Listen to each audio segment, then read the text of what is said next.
Hello, Aryeh. Hi, Bob. How you doing? I'm okay. How are you? Cannot complain. So let me explain what's going on here. First of all, this is the Wright Show. I'm Robert Wright. You're Aryeh Cohen-Wade. And also this is what show? This is also going to be a culturally determined episode, which is my show, formerly on Blogging Heads, now fully independent, which means if you are, subscribed to the Blogging Heads feed and have been wondering where I've been for the past couple months, you need to subscribe to my show on its own, which is culturally determined. So just search for that, and you can find it if you want to subscribe. Yeah, and so on a podcast app near you, culturally determined. I recommend it. You have a good nose for emerging talent. Thank you. For people who are starting to get on the radar screen, but they're not on everybody's yet. Yeah, a couple times I've had someone on, and then 6 months or a year later they blow up in some way. They don't even remember your name. You email them and they're like, Aryeh who? Right, exactly. Thanks for the boost, but we don't need you anymore. Is that what they say? Yeah, or sometimes they just don't reply to the second email. But what can you do? I'm familiar with that problem. And you're Robert Wright, host of the Wright Show. Yeah. So the version of this that appears on my podcast feed will be edited in some way. So this will probably be a little bit shorter. These will not be the exact same conversation that appear on our two feeds. Mine, and you will not. And your podcast is now audio only. Yes, it's audio only. It's currently appearing on the Culturally Determined YouTube channel, but without video, just for the sake of ease of editing and so forth. But if you're watching this on Blogging Heads of the Wright Show, then you will see my face, I think. They will. I'm not gonna deprive them of that pleasure. So I mean, you had some ideas about what we could talk about. So I was kind of hoping that I would have to do less of the interlocuting than is my custom. Yeah, I think I will be more the interviewer role in this episode. And one of the things I wanted to talk about was cognitive empathy, which is a hobby horse of Bob's. Yes. What would you call it, a hobby horse? I was thinking just a term you're hoping to popularize and an idea you're hoping to. No, it is a hobby horse. I mean, I should say I also publish the Nonzero newsletter, and I talk about it a lot there.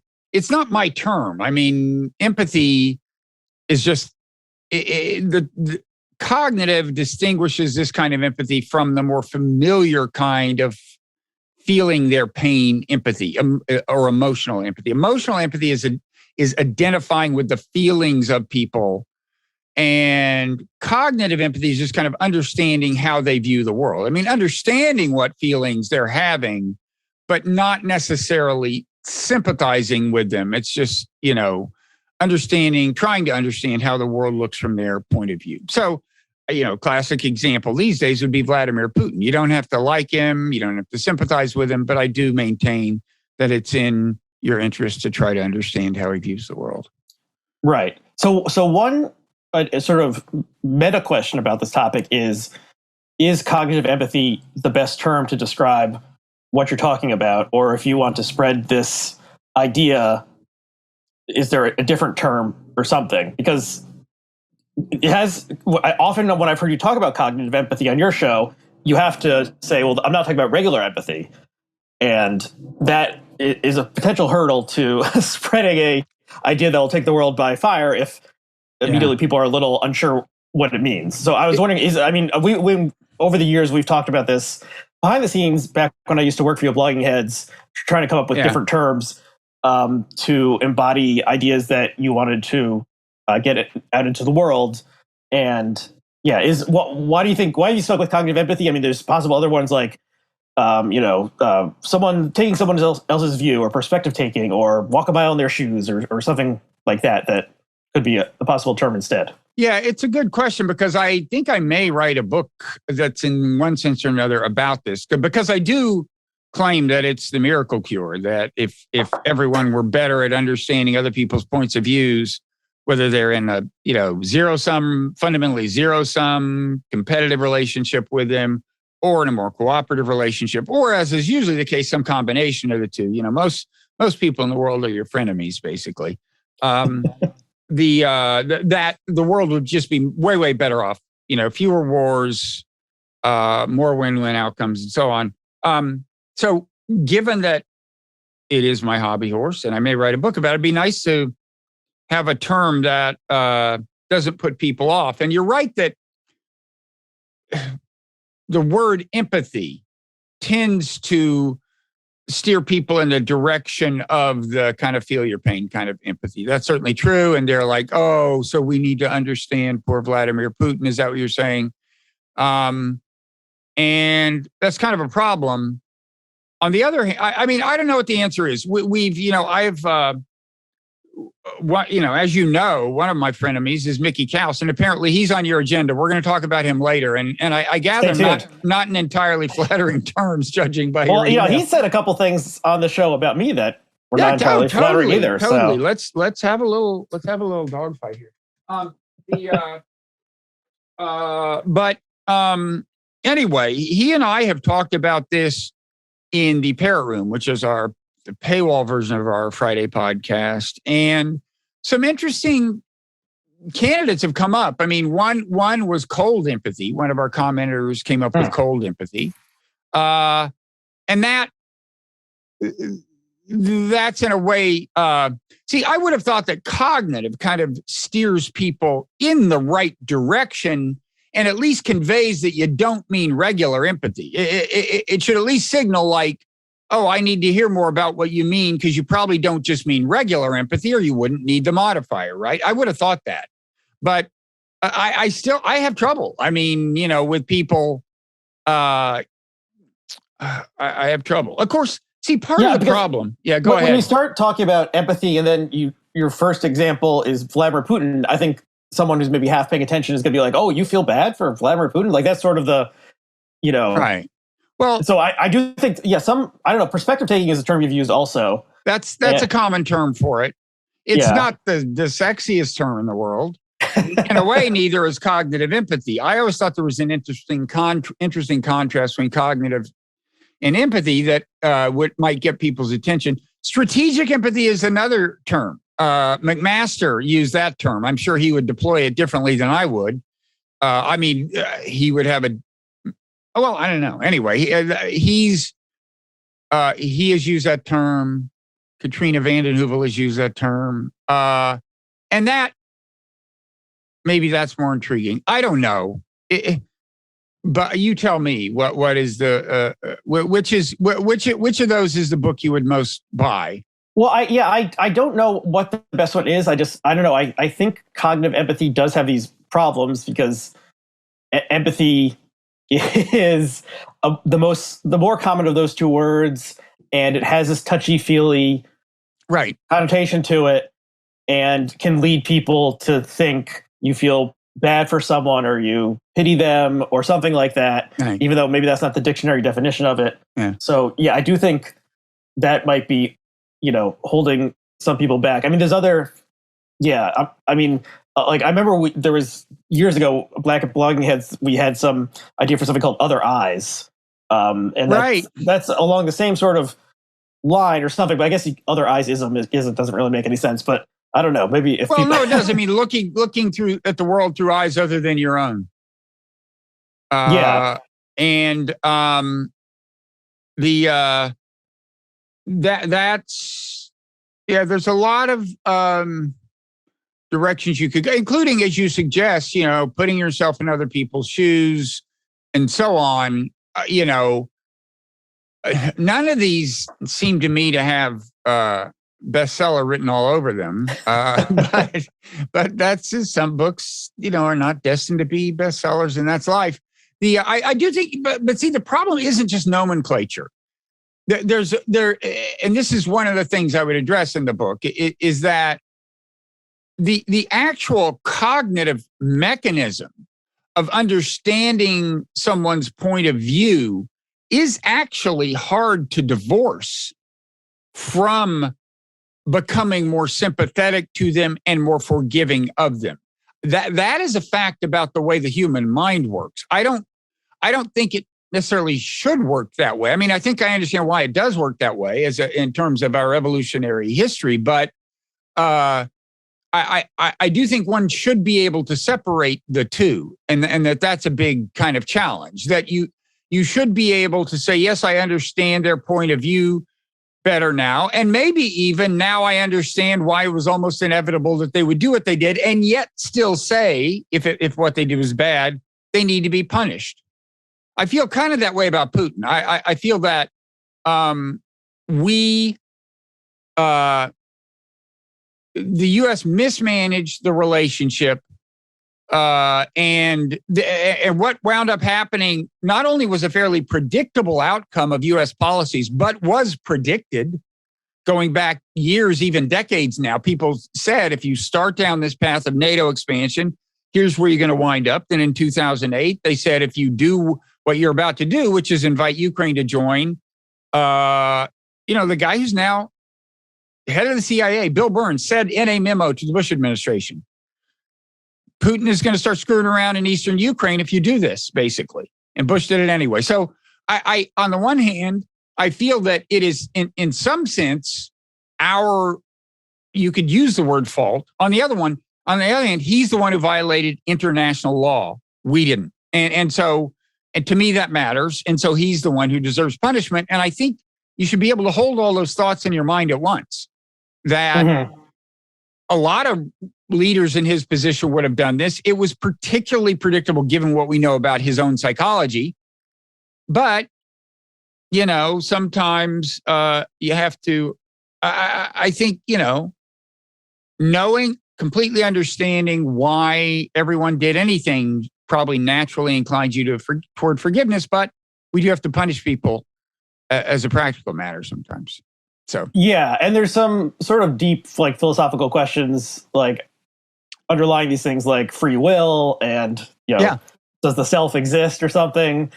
And maybe that's above my pay grade, but something, I mean, kind of a critique of what you've been saying, particularly about understanding Putin's actions. I think would be like, you're thinking, what would I do in his shoes? But then you're thinking, what would I do in his shoes?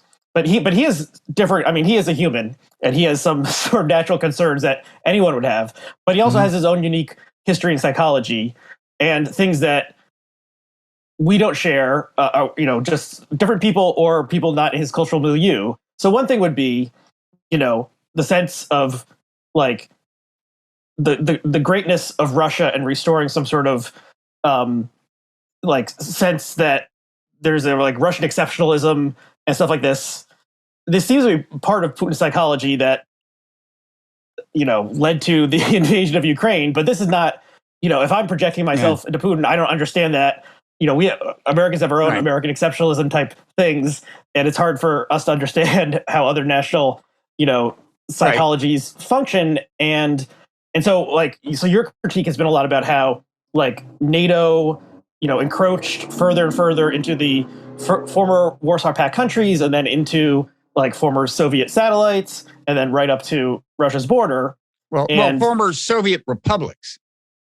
Right, like the Baltic republics and Ukraine, and Georgia would be an example of that. Join NATO, and Putin sees what we've been doing in Ukraine, sending in weapons for years and NATO trainers and so on, as being turning it into a de facto NATO outpost.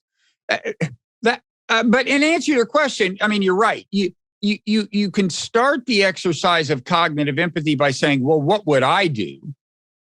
But you can then go further and say, well, okay, but what would kind of your average leader of a great power do, right?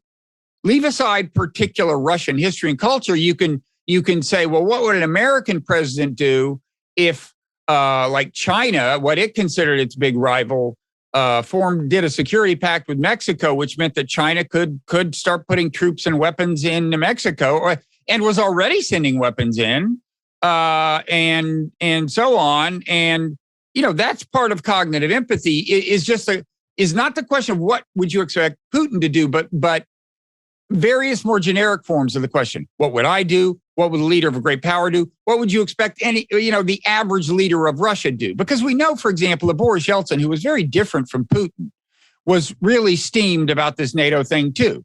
And he was really steamed about our bombing Serbia over the Kosovo thing. And so and we also know that these views about Ukraine and NATO are widely shared among the national security elite in Russia. So some of these questions, for some versions of the question of what would you expect, what do things look like from that point of view, don't require you to understand Putin's psychology deeply or even necessarily Russian history real deeply. On the other hand, if you want to, I do think, you're pointing to a good point. There are different levels of the exercise, and you should keep going and say, okay, now what do we know about Vladimir Putin? Now, for me, this is a particularly easy exercise because I think I share some of his eccentricities. So, I think I have a little bit of a chip on my shoulder. He does. You like to ride a horse shirtless through the rivers. Oh, totally. And, you would be shocked about some of the local ordinances here. I've actually gotten citations for riding my horse shirtless. And it's in front of my own fucking house, okay? And cops are pulling up. Anyway, no, not that. In that sense, we're very different. But, sensitive to signs of disrespect. On the other hand, all these things are just parts of human nature, and parts of kind of declining power psychology. I mean, if you just said, well, we're talking about a declining power, okay? They used to be great. They're not as great. They've still got nuclear weapons, so you better be careful, but they know they're not as great. First thing you'd say is, well, don't shower them with disrespect and contempt. I mean, obviously, they're in a delicate psychological adjustment. It's like, right? It's like, show them some respect. We repeatedly have not done that. But anyway, that's an interesting point you're making about the gradations of the exercise, right? From generic, what would I do, to what would you expect this person, Vladimir Putin, to do, given everything we know about Russia, Russian history, culture, his psychology, and so on? Right. And I mean, most people did not think he was actually going to invade Ukraine. And area experts were surprised, and people... I wouldn't say that. I would say they were... I predicted he would invade if we did not meet some of his concessions. And a lot of area experts did by the time he did it. They were surprised by the scale of the invasion. A seemingly total invasion with this idea that, he was going to cleanse Ukraine of Nazi influence or something, or seemingly he wanted to topple the regime, or just the ambition seemed to surprise people, and the speeches he gave on the eve of the invasion seemed to surprise people. And just he has particular historical concerns and understanding that are very alien to the average American. So one thing, I think this was John Gans in his newsletter, he wrote about this. There's an understanding, there's some sort of possibly fringe understanding within Russia about Lenin's role in the revolution, and whether Lenin was in some respect an agent of the West who was sent in to after the toppling of the Tsar to mold the the revolution in a certain way. And so that's just he has his own understanding and mythology of history that maybe you could find this somewhere in English analyses of Russian history, but this is pretty unusual stuff. And but maybe who knows if what he actually believes what he says. Yeah. But he's saying weird stuff about the Bolsheviks screwed up in various ways. Just think that we people in America, it's hard for us to understand. So he has his own weird beliefs, and of course the fact. I mean, another sort of, and this is not exactly a critique, but you talk a lot about cognitive distortions, especially in relation to your work on Buddhism and psychology. Cognitive biases, yeah. Yeah, and I mean, obviously Putin is suffering from, it's hard to see your own cognitive biases and distortions. Maybe it's easier to see someone else's, but clearly he's fallen prey to some, confirmation bias and other common things that enabled him to think that, his military was much better prepared than it actually was, that the Ukrainian people were crying out for liberation from this regime. It seems like he actually did believe this, so he sort of like got high in his own supply or believed his own bullshit or something. And so we don't only have to like project ourselves into someone else's shoes or eyes or something, but like what are the distortions that they're going to fall prey to like within that? It seems difficult and hard to predict. Although I mean, those things, to have predicted the scale of the invasion, it would have helped to know those things. I think to know that it was a mistake, that various of our policies were playing with fire wouldn't have taken any of that knowledge. I mean, after all, in 2014, after we did something else I don't think we should have done, which is basically intervene in and become part of a non-democratic transition of power in Ukraine. And after that, for really predictably, I think, almost, he seized Crimea and did this stuff in the Eastern Donbass. He wasn't suffering. He wasn't suffering from misinformation then, right? He pulled that off easily. Crimea was a cakewalk. And so you didn't to predict that he would do things like invade. You didn't have to assume he'd be deeply misinformed. He invaded Crimea. He took it, and he wasn't misinformed.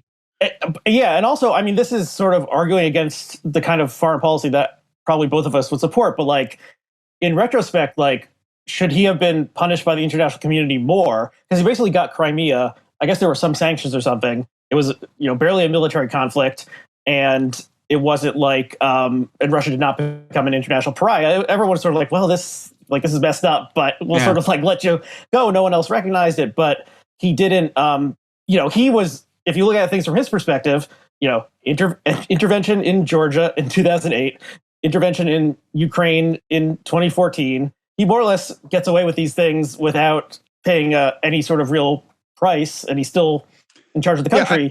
So it's sort of like, this would be like maybe the neocon point or something, is like, we didn't punish bad behavior, and it made him think, the West, they'll fall over. They don't really care about anything.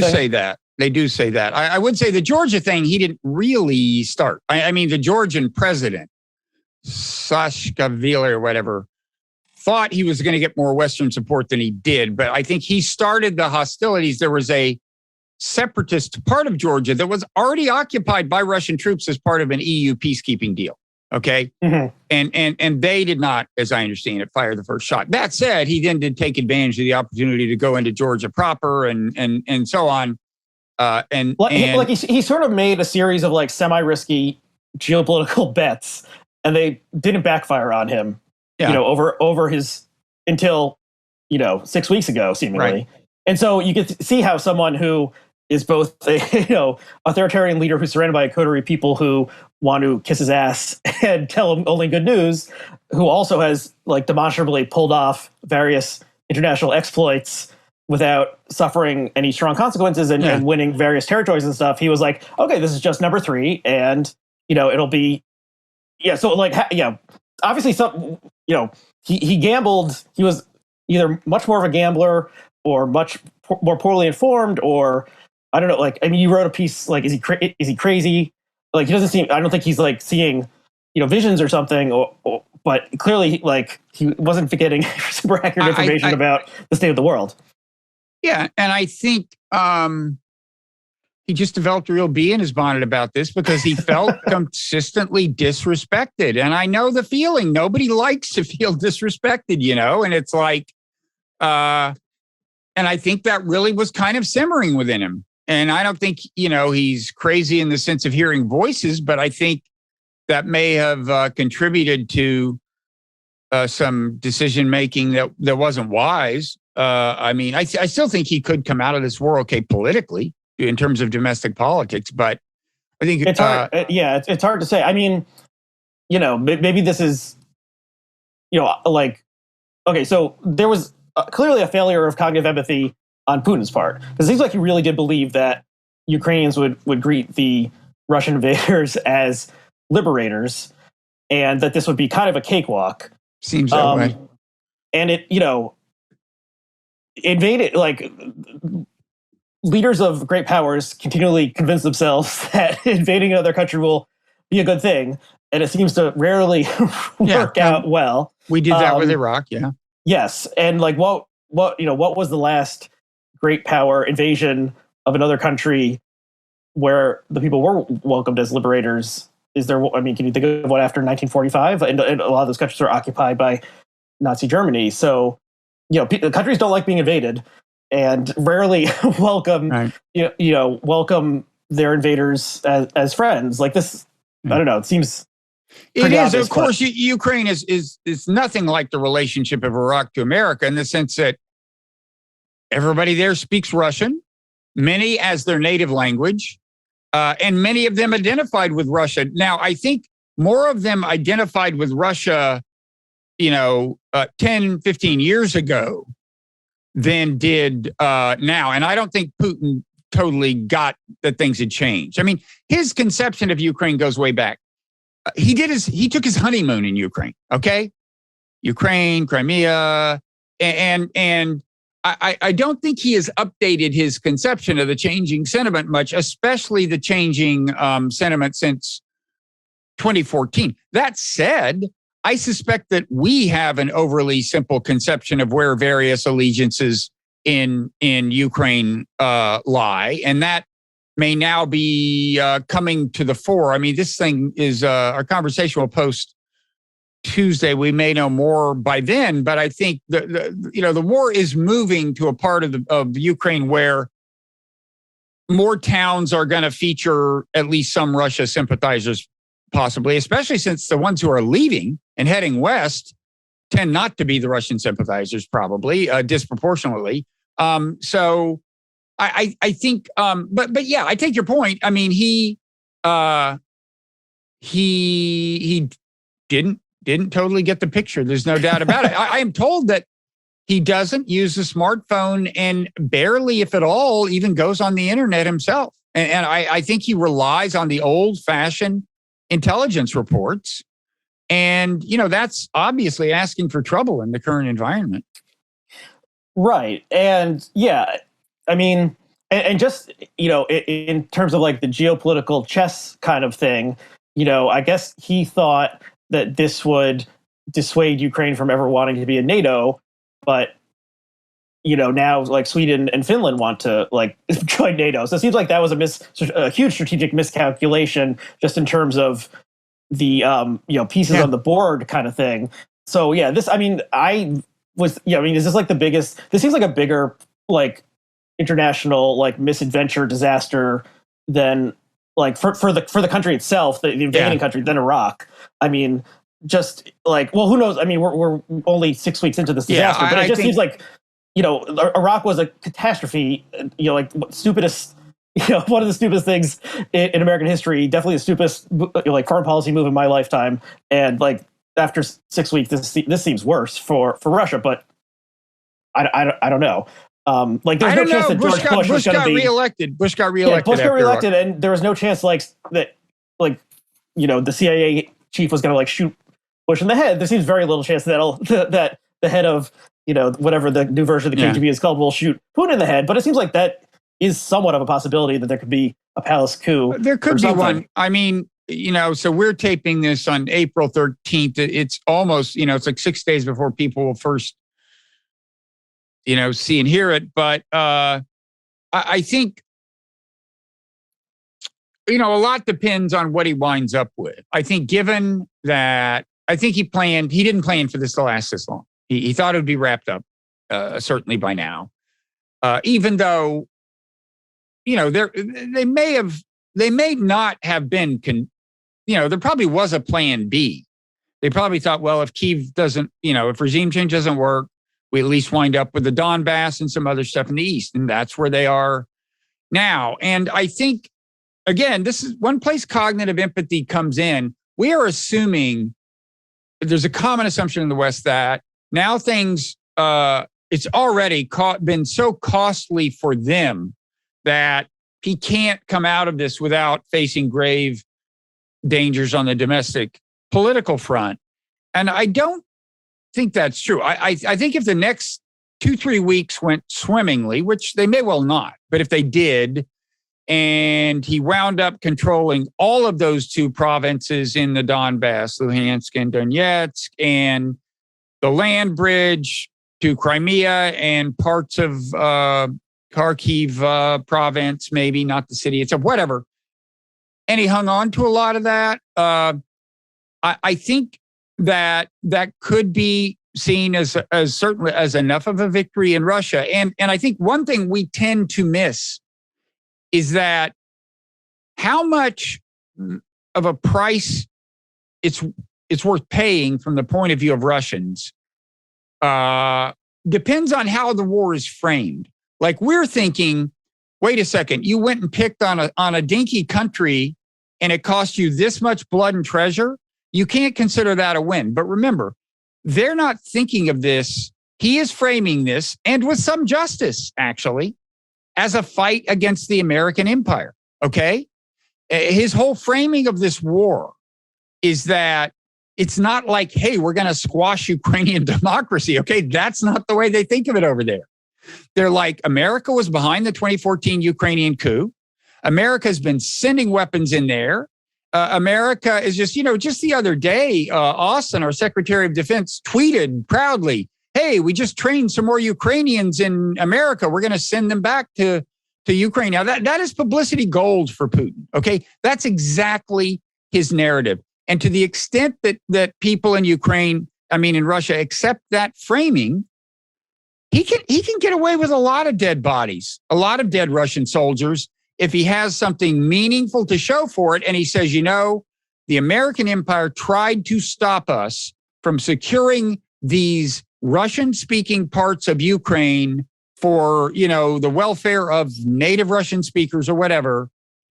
That message can sell. And that's why I think the jury's out. Now, I think the war may not go so well for him in the next few weeks. That's a real possibility. That will be a problem.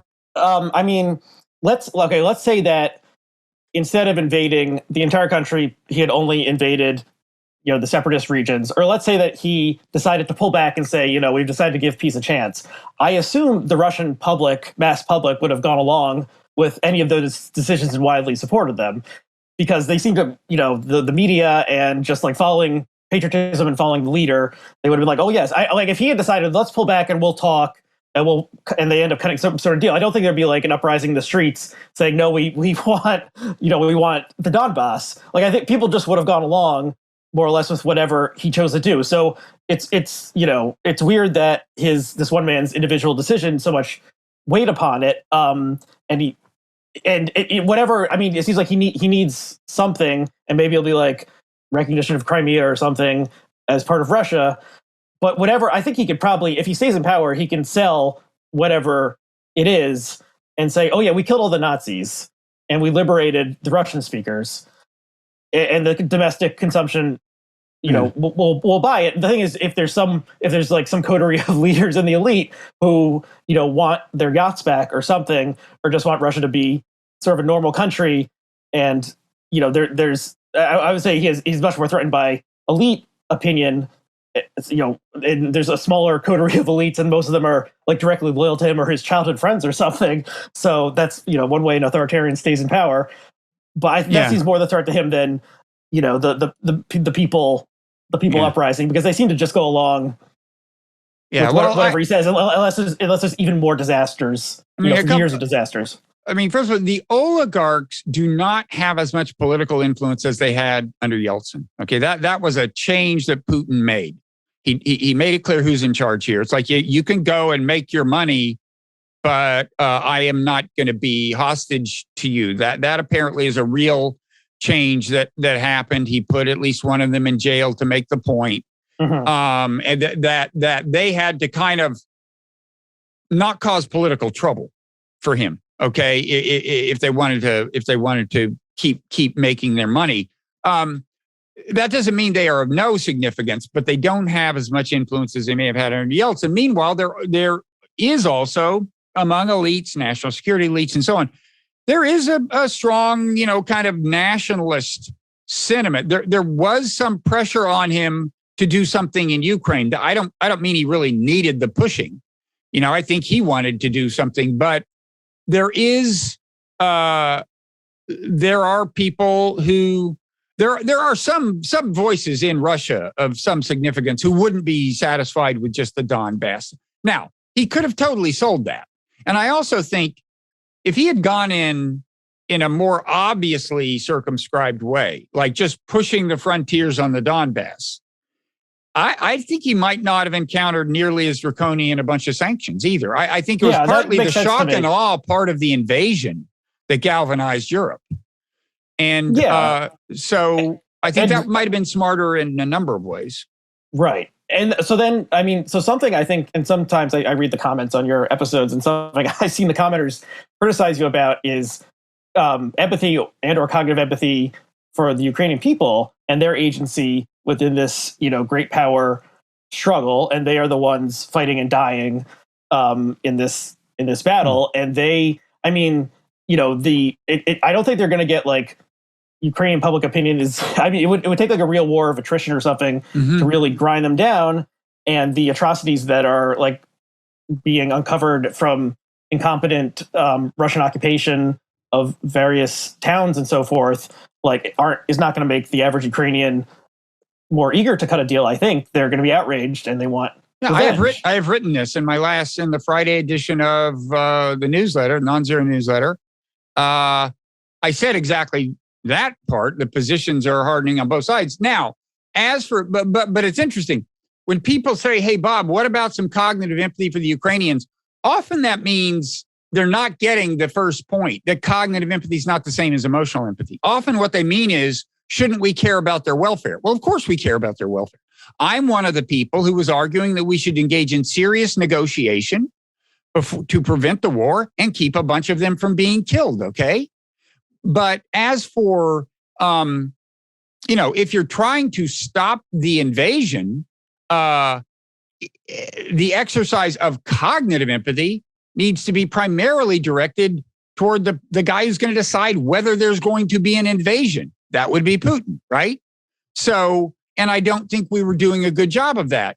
I agree that, you definitely want to try to understand all perspectives. I mean, that said, I think few in America are doing a very good job of understanding the political forces that are shaping the psychology on the Ukrainian side, because we've bought into this very idealistic kind of framing, like evil, authoritarian, even totalitarian regime invades marvelous liberal democracy. They're just like us, and that's not true.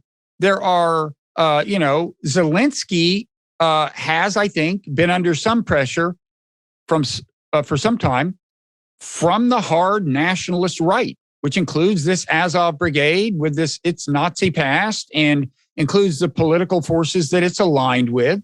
And that doesn't get much play in the American press. So it's not like Americans are doing a great job of cognitive empathy with Ukrainians, but not with Russians. They're doing a terrible job with both, if you ask me. In terms of our commentator elites on, op-ed pages, CNN, I don't think they're shedding much light on the relevant psychology on either side in terms of what's actually shaping the decision making. Well, yeah, I mean, there's definitely a very simplistic good guys, bad guys, dynamic that a lot of people, both commentators and normal people, quote unquote normal people you see on social media who have added the Ukrainian flag onto their profiles and stuff like that. And I think there's various obvious explanations for that. Yeah, the superpower invading a smaller country. I mean, just any country invading another country. I live in Jersey City, and there actually is a historic Ukrainian population here, but I've seen, makeshift Ukrainian flag color banners up, and I doubt, actually, I did see one today. Someone, like in Brighton Beach or something, someone chalked a Russian flag and a Z. I can open if I pull my curtains back, I can see my neighbor's Ukrainian flag. I mean, right. So there's, so some of that is good guy, bad guy, big bad wolf, kind of thing that I think is very natural. But yeah, I think it's just like, what the Ukrainians are the ones who are suffering, the vast majority of deaths, injuries, disruption to their lives, destruction of their houses and so forth. And their interests, they're going to be whatever settlement is reached. They're the ones who have to live with it, literally. And, and so there's going to be some, I assume, like, let's say some sort of deal is cut in which, the Donbass territories become quasi independent republics or something within Moscow's orbit, like there's going to be a lot of people who don't want to live there anymore and want to go somewhere else, perhaps somewhere else in Ukraine or somewhere else or move to Russia or something. A lot of them will have left. A lot of by the time the fighting really heats up. And if the entire land is conquered the way Russia seems to conquer, it'll be like, Moonscape or something, and there won't be any living people there anymore. They would have had to flee or they would have been killed. So, so there's a 20,000 foot perspective on these things with grand strategy. And then there's the people who are obviously suffering. And I guess, so part of if you want your preferred foreign policy vision to prevail, I think you need to lend more credence to that sort of, maybe it's regular empathy or something of the people, the people who are paying the price and whose lives are being destroyed. Look, I have been arguing that the path we're on is the path to a bunch of dead Ukrainians right now. The path the U.S. is on, Ukraine is on, the way we kind of just slowly accelerate the provision of weapons to whatever level is necessary to keep Russia from making encroachments. It is just a way of sustaining the fighting for as long as possible. And I've been arguing against the people so the Ann Applebaums of the world, the Russia hawks, the Michael McFalls, who are basically saying, more or less, keep fighting until you chase the Russian troops out of the country. That's a recipe for a whole lot of dead Ukrainians, okay? That's a recipe for more dead Ukrainians than saying, let's be mindful of the opportunity to cut a deal, even if it leaves Russia with some territory they occupy, okay? So I don't know how you come off depicting my position as insensitive to the needs of Ukrainians. In a way, the downside of some kind of early peace deal is the precedent it sets by giving some degree of positive reinforcement for an invasion. And the price for that is kind of distributed all over the world in a certain sense, or at least beyond Ukraine. So I don't even know I don't quite get how am I being insensitive to Ukrainian suffering? I don't understand. What is even the allegation? Okay. So let's say that when Putin invaded, Zelensky has said, okay, I'm fleeing the country, it's yours. That you could imagine that happening, and that's kind of what happened in Afghanistan in some respect. Was the army gave up and the president fled. That would have resulted in fewer dead Ukrainians, and so on a pure utilitarian short scale, would have stopped death and suffering and etc. destruction of cities if they had just surrendered. Now, if Zelensky had fled, it's possible that the militias would have risen up to repel the invaders anyway, because they don't want these fucking Russian soldiers driving through their towns or occupying their schools or raping their wives and daughters. It is just very natural. So any sort of peace deal will have to be accepted by Ukrainian people. I think that's more what I'm aiming at, is that if they cut a deal for the Donbass, don't you think it's going to be irregulars within Ukraine who say, no, we want the Donbass is ours. We want the Donbass back. They have as much of a claim to it as Putin does. And then you have some sort of insurgency or guerrilla war for a long period of time and even more death and destruction. Well, you might, I don't know.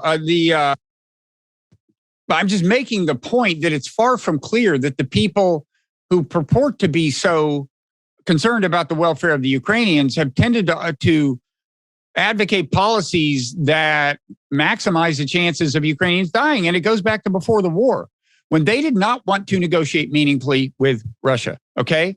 And I would remind you that if we had negotiated, we would not and headed off a war. And I'm not sure we could have, but they didn't even want to try. We'll never know whether we could have, because we did not offer to just freeze NATO expansion, for example, a key a key Russian demand. We didn't offer to do that. We didn't offer to restore the Minsk, to abide by the Minsk agreement, which would give the Donbass provinces some autonomy within Ukraine and so on. We didn't offer those things, and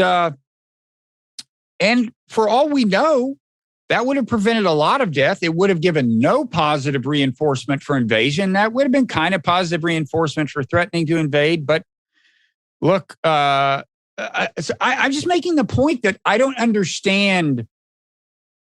I just don't understand how people somehow equate my positions with indifference to the suffering of Ukrainians. It just makes no sense whatsoever. Well, maybe, I mean, people who argue that you're not pursuing avenues to peace and avenues that could prevent war are these callous monsters who don't care about the suffering of the people who die in the war they're trying to prevent. Well, there's their suffering, and then there's also like their agency or their volition as like independent actors in a country in which they decide that, that they voted on their leader. And so no one has a sovereign right to join NATO. Okay, but Ukraine is never joining NATO at this point. Well, who knows? It's probably. But Sweden and Finland might, and once again showing this was a strategic disaster on Putin's side. I mean, we've talked about this a lot. There's a couple other things we want to cover, but I mean, the other sort of hobby horse type thing that you've talked about a lot is international law, and since this is, I guess, I mean, Crimea was obviously violating international law, annexing other territory. This is a big violation of international law. Seems like international law is not doing a great job in general, and the U.S. has contributed to that by ignoring it, especially with the Iraq invasion. Violating it, yes. Right. But this is as clear cut, we can say at least as clear cut or more clear cut a violation of international law as the Iraq invasion. And at least they sort of went through the motions of respecting international law in some ways. Like there was the presentation before the UN and blah, blah, blah. But the Iraq war was a total disaster. And, so we have this huge violation of international law. We have war crimes are seemingly being committed under some true system of international justice. Like, Vladimir Putin would end up in The Hague or something like that. But none of that seems like it could happen in any realistic world. So where does you think this leaves international law? It seems like it's certainly not better than it was 2 months ago. No, it's not. And that's why I'm not, it's so weird. It's like, that's why I'm not against, I have not come out against things like sanctions. I mean, I think we're overdoing them probably. They're probably going to lead to no good place. I haven't come out against now providing support for Ukraine against Russia. And that's because I take international law so seriously. So, yeah, I think you should try to provide negative reinforcement for the violation of international law. But there's a limit to how much negative reinforcement you can provide when the violator is a nuclear power. That's why we could invade Iraq. Kind of same idea. We're a superpower. There's only so much they're going to do. B, this is why I keep harping on the mistakes we made that led to this situation. One reason I really want to avoid steering us towards situations where another country is likely to invade some country is that then that creates, first of all, a lot of suffering, but also the unfortunate example of a violation of international law that may not be punished adequately. And so I'm sorry, but I'm going to keep coming back to the fact that it was nothing short of foreign policy malpractice to get us to this point where there was this invasion. And, it's like, so I don't know what else I can say. I mean, the other thing that I think constrains how much negative reinforcement I'm going to be in favor of providing a country that invades other countries is that we keep doing it ourselves. I mean, it would be one thing if Biden said, this is a major violation of international law. This can't go on. But I think it should be the occasion for a clean start, and it's time that America fessed up. It has done, no, seriously. I mean, it would be one thing if we had a president who's going to say, look, we really need to quit violating international law ourselves if we're going to now demand that, ask the whole world to get on board for major pushback against this violation. That would make me feel a lot more comfortable with major pushback. And I'm just fucking sick of the hypocrisy of us continuing to do this, and Americans not even being aware, and the people in the blob, the people who shape, these people at these think tanks and so on, they're barely aware themselves. It's just incredible. It's embarrassing. And by the way, this is one reason I think everyone's framing this as, the big crime here is what we're doing here is protecting democracy, right?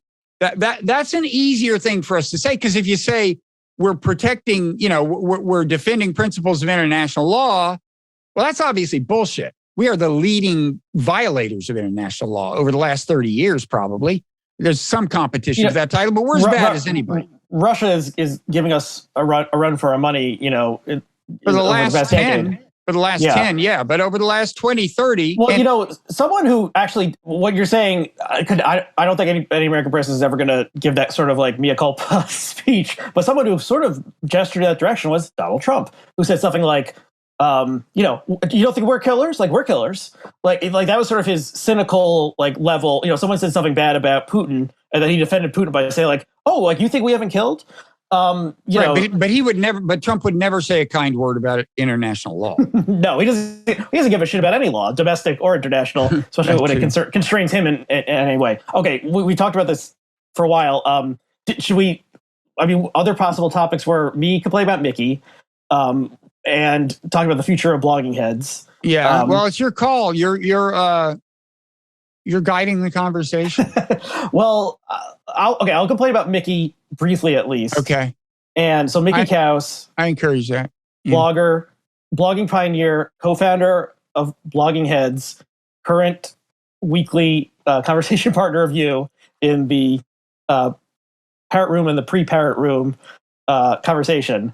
And he and I've sort of trolled him for a while online. And then, especially after January 6th, I said something not so nice about him. And I spent about 15 or 20 minutes, an episode I did with Daniel Bessner in around a year ago, where I made the full anti-Mickey case. But I guess sort of I jokingly said my Kaus problem and ours, because I feel like there is sort of a, do you think, I guess by putting it plainly, do you think that, you talking to Mickey for 3 or 4 hours a week is ultimately good for your understanding the world and furthering goals of international cooperation and peace? That you don't think we brought peace to the world yet? Well, I don't know. I just think he's kind of gone off in such strange directions. He's a very idiosyncratic guy, and his idiosyncratic thinker, and he's weird that it's not like you're talking to a Trump Republican, because he's a Trump supporter and voted for him twice, but his concerns are not the average Trump voter's concerns. He's very concerned about legal immigration and about child welfare payments, fully refundable or not. Those are his two main policy positions. And obviously a lot of Trump voters care about immigration, but he's sort of a one-issue voter on immigration. And sometimes he talks about the deplorables as sort of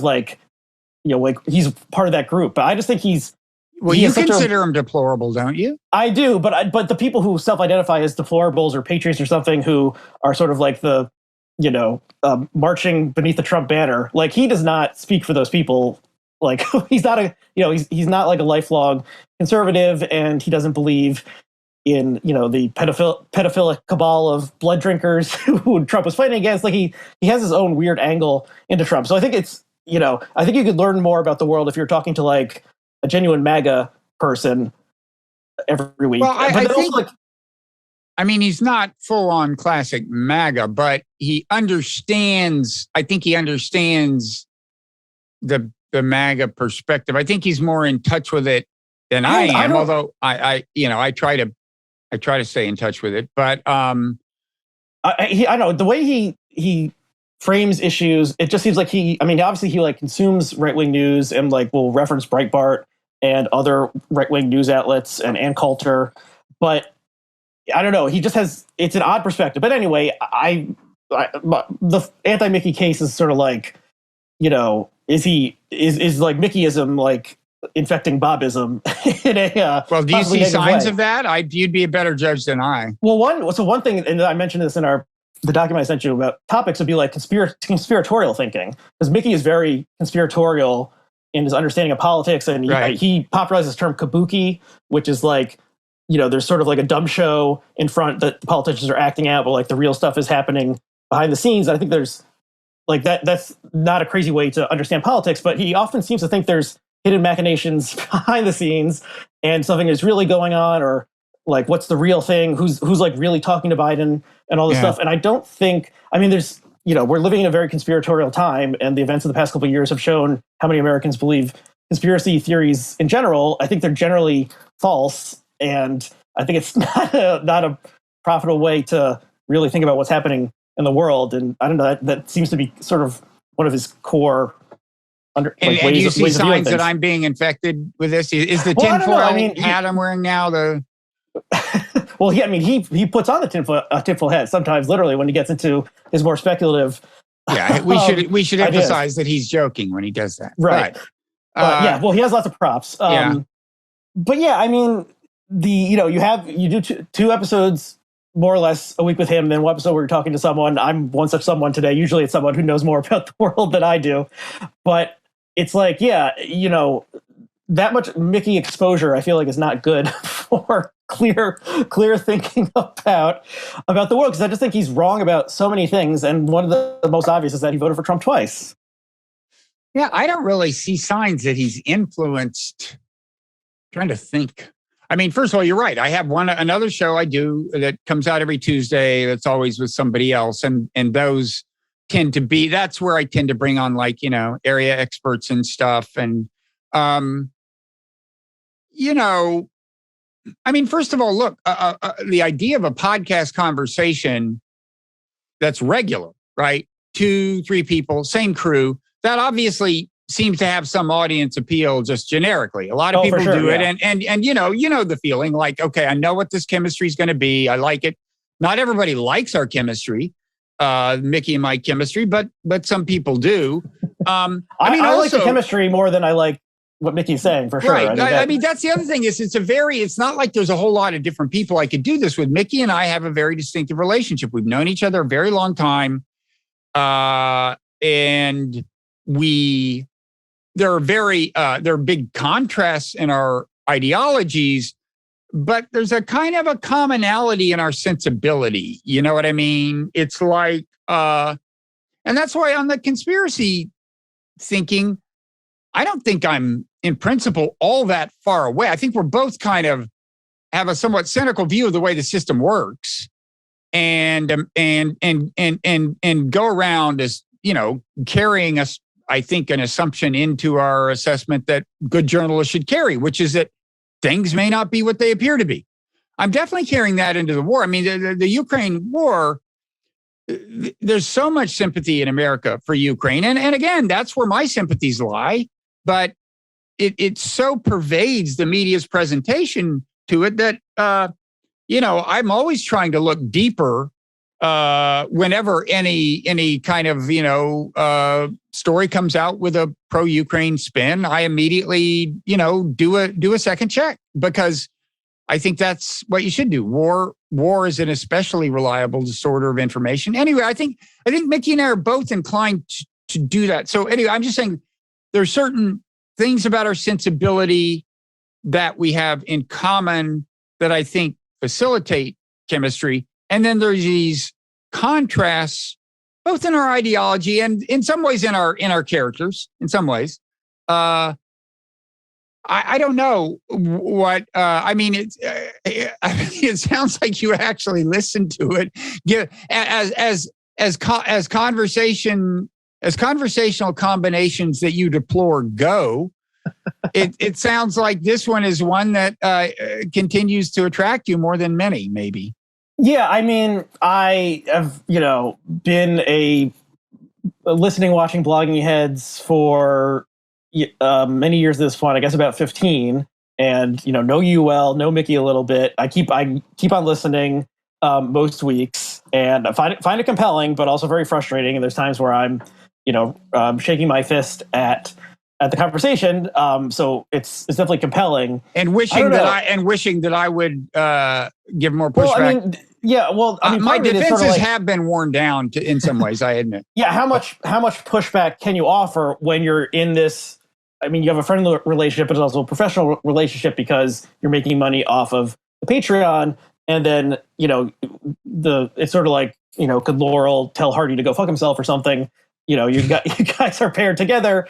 So, but when Laurel and Hardy weren't arguing about whether or not Bob Saget was murdered or something like this. So yeah, I don't know. I mean, and I Mickey has said some not so nice things about me on the show, and I've said it's not some clear not who so nice. Started that. That's a real He did. Well, I did want to just clear up. But this was a while ago. He said I called him racist. I'm almost positive I did not. I've never called him racist. Not a charge I throw around lightly. I mean, I've called him like a fool and stuff like that, but I don't think I've called him racist. But yeah, I do think he just sort of. I don't know. There's something about his, obviously he gets my goat in various ways, and I've invited him on to talk to me directly. But he should do it. Someone else who doesn't reply to my emails when I when I reach out. I would encourage him to do it. Now you do remember. I hate to torment him with this memory, but years and years ago, Ezra Klein. You remember when Ezra Klein actually not only said, "I'm throwing down the gauntlet to debate Mickey Katz," had a gauntlet and threw it down on Blogging Heads TV. This is like 14 years ago or something. Yes. And Mickey declined, didn't debate him. Ezra Klein is much more handsome at age 25 than I am at age 39. So I think that was part of, Mickey thought that there's the contrast between youthful Ezra and at that point, like 50 something Mickey would just sway the viewer so much that he couldn't get a. Well, on the other hand, Mickey's not 50 something anymore. That's true. But it would be, if he comes on my show, it'll be audio only. So so no one would be swayed by my youthful, I'll tell him that. Visage. But yeah, so the invitation is still out there, Mickey. If you want to take it, I mean, do you want to briefly talk about future blogging heads and sure. Where do you see the site? I don't work for the site anymore. My show's no longer on the site. Well, first of all, I'm still a consumer. There's going to be a rebranding. I guess we haven't told you this. I mean, I've seen it teased that there's going to be. Yeah, you heard it in the Parrot Room. Yeah. I mean, look, blogging heads for people. There's probably few people listening or watching who remember. This has now been 17 years, right, since we started it. It had a reason for being. There's nothing else. There was no other. In the realm of political discussion, there was no other place where you had online split screen video discussion debate, between two people who were in different places, right? Because we, worked out the technology before people had broadband consistently. We had a way of doing it, and so for a while it was kind of the place.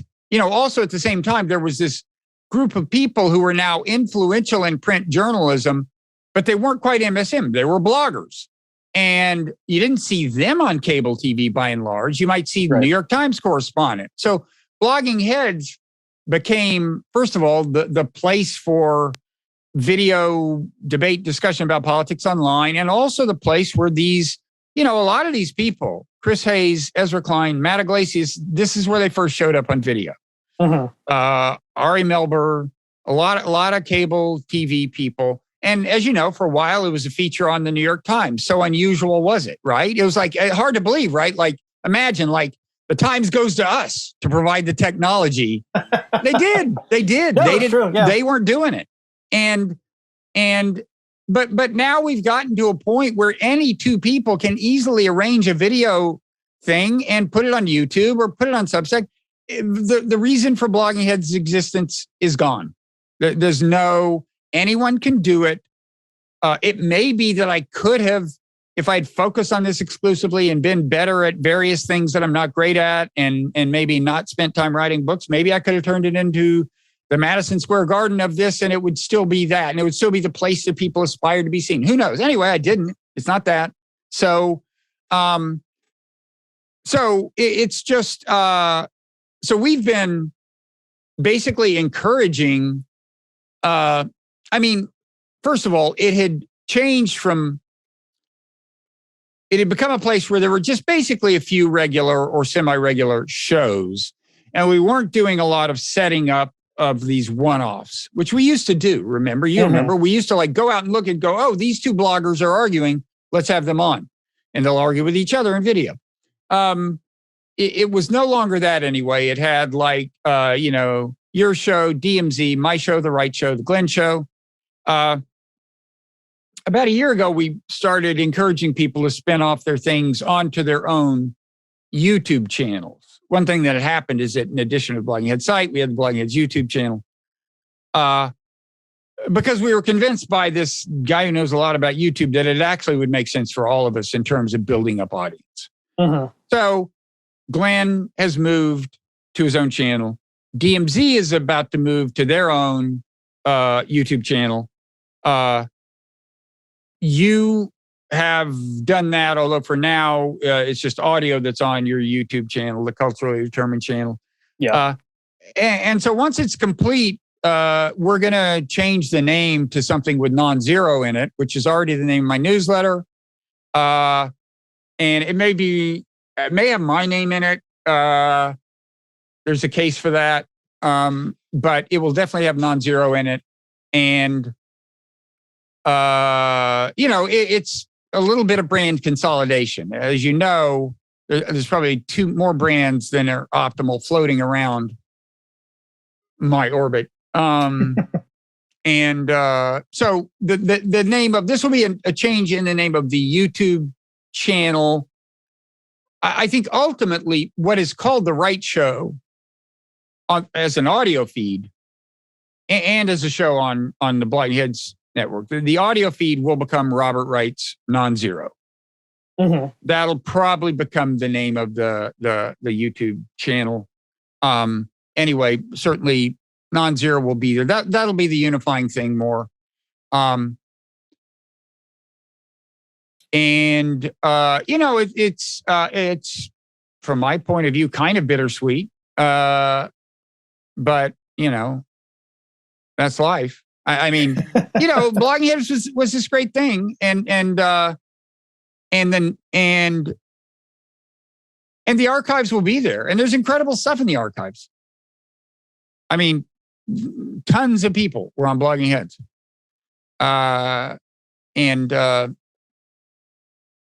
So will the site, is Glenn going to stick with the site? Do you know, or is the site mainly going to be your content? I suspect that after the brand change, first of all, the site itself, there are still loyalists who go there. It is in quantitative terms, not a big part of the picture. Like a large majority of the people who watch the video do it on YouTube. And there are as many people who only listen to the audio as there are who watch the video at all. So the number of people who watch the thing on the site is a small fraction. The site will still be there. I think that, for a few months after the rebranding, you'll still see Glenn and in the Blogging Heads audio feed and on the site. And maybe for those few months, DMZ can be in the Blogging Heads audio feed. You could be. I never, you haven't been in the Blogging Heads audio feed lately, but I never meant to I assumed that was your decision. Well, yeah, I wanted to try, doing some sort of monetization, which I'm, is still a bit off, a ways off, but yeah. I think you were generally averse to running ads, and I saw some possibilities for ads, although, my traffic is not huge, and I'm rebuilding because I lost the people who are listening to Blogging there, and yeah, some sort of Patreon thing. It just made, and plus I'd always, we had long behind the scenes debates about the importance of the video, the importance of the audio. I always saw my thing more as like a regular podcast where it was mainly people were consuming it, while they're commuting or taking a walk or doing dishes or something like that, and less appointment viewing where people are sitting down and watching me. And so I thought it made more sense to focus on that. But yeah, I mean, it is, there was a time, and Blogging Heads was right in the middle of it, where there was all these independent people who were using the new technology to make names for themselves. And then a lot of those people sort of like merged together and, or joined larger organizations like, launching Vox or something. So that was two original Blogging Heads people, Klein and Iglesias. And then, so there was sort of started diffusion. There was people getting jobs, because they need health insurance or something at actual organizations. And now there's like and so that, like, the coming together period, like Blogging Heads sort of came with that, and then it sort of became a core group of shows. But now there's like another dispersal that like Substack and other things are encouraging, where people are leaving. Or they're either going off on their own, or they're getting hired by the New York Times. Seems to be the two ways you can make a living in media these days. And it is more, and getting more into like what it was 15 years ago of like individual brands, individual names, where you only want Matt Iglesias' take, so you subscribe to his thing.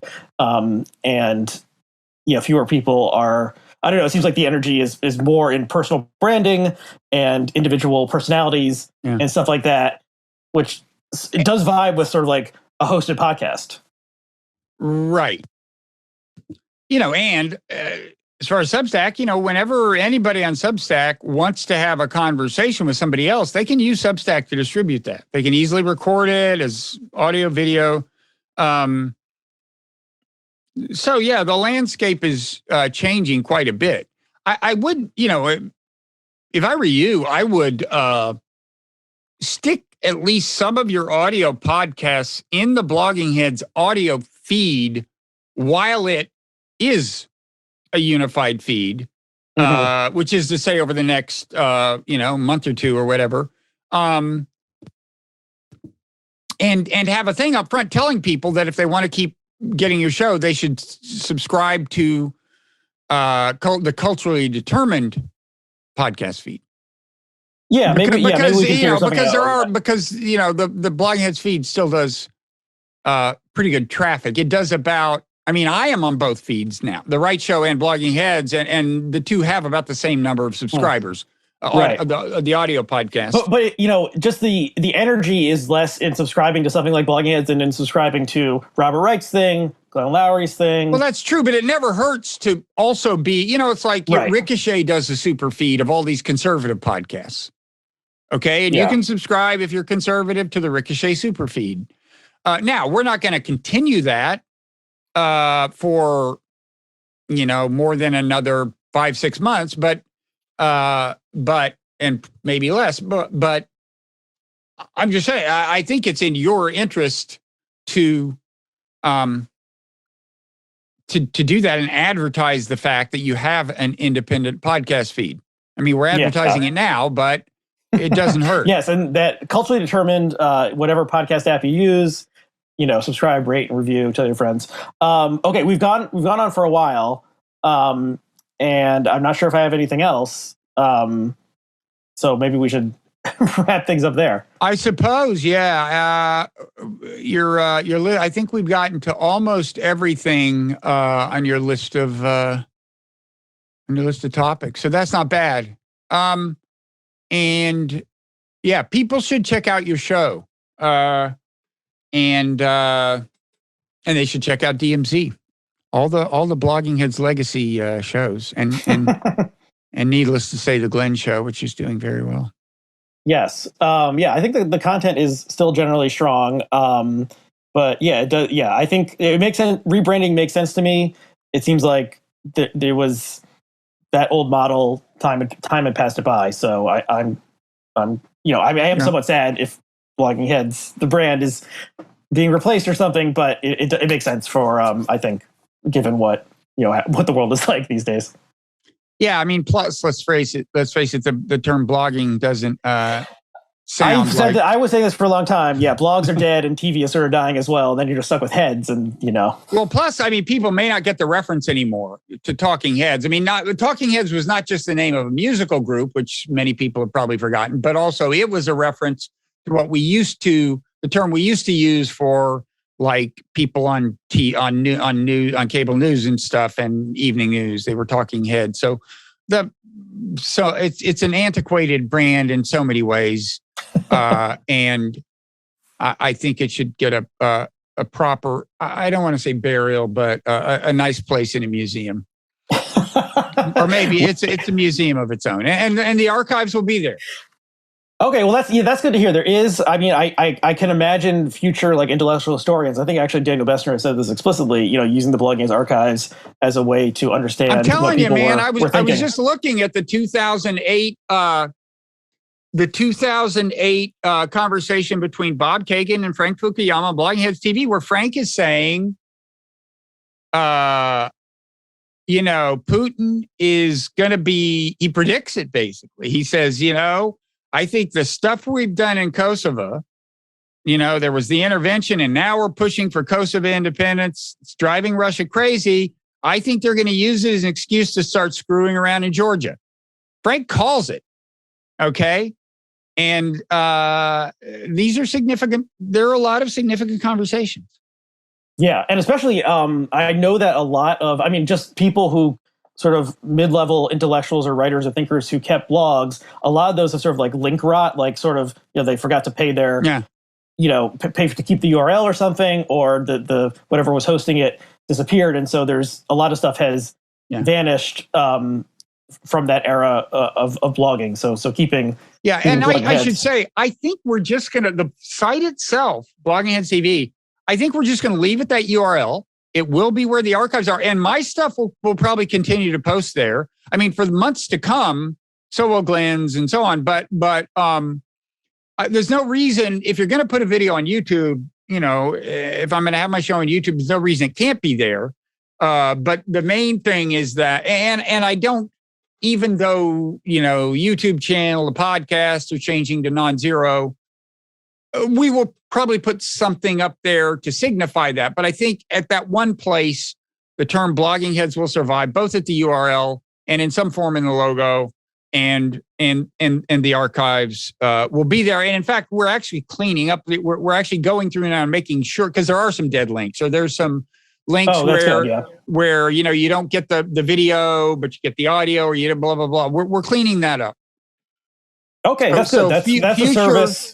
That's a service to future historians, I think. Archaeologists yet unborn can rest assured that as they sift through the ruins of our civilization, they'll be able to see where the trouble began. Yeah, well, hopefully, I think we all can agree that we hope that, the current conflict in Ukraine does not lead to nuclear escalation. So hopefully there will be we are hoping. Historians 50 or 100 years from now looking back and trying to figure out how America became so crazy.